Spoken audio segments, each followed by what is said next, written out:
আমি সজীব ওয়াজেদ জয় বলছি। আপনারা জানেন, আপনারা নিজের চোখে দেখতে পেরেছেন যে জাতির জনক, জাতির পিতা বঙ্গবন্ধুর বাসা, সেই ঐতিহাসিক ৩২ নম্বরকে পুড়িয়ে ফেলা হয়েছে। এই প্রটেস্টার তো বলবো না, এই মব জাতির পিতার বাসাকে পুড়িয়ে ফেলায়।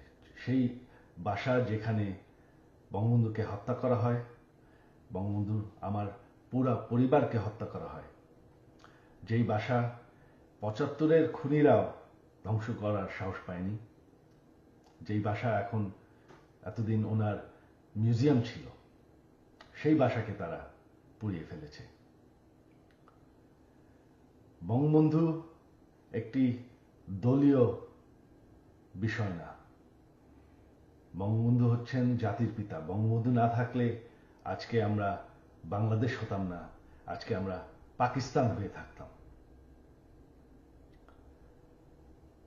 আপনারা জানেন, সামনে 15ই আগস্ট, সেই কালো রাত, যেই রাত্রে বঙ্গবন্ধু এবং আমার পরিবারকে হত্যা করা হয়। আমার আহ্বান বাঙালি জাতির কাছে যে আপনারা যদি স্বাধীনতার চেতনায় বিশ্বাস করেন, আপনারা যদি বাংলাদেশকে ভালোবাসেন, আর এই যে বাংলাদেশে বাস করছেন, এটাকে মেনে নেন যে বঙ্গবন্ধু আপনাদেরকে স্বাধীনতা দিয়েছে, আমাদেরকে স্বাধীনতা দিয়েছে। এই 15ই আগস্ট আমার আহ্বান আপনাদের প্রতি, শান্তিপূর্ণভাবে ৩২ নম্বরে গিয়ে ফুল দিয়ে আসবেন, দোয়া করবেন বঙ্গবন্ধুর জন্য, স্বাধীনতার চেতনার জন্য এবং আমার পরিবারের জন্য। এই হলো আমার আহ্বান আপনাদের প্রতি।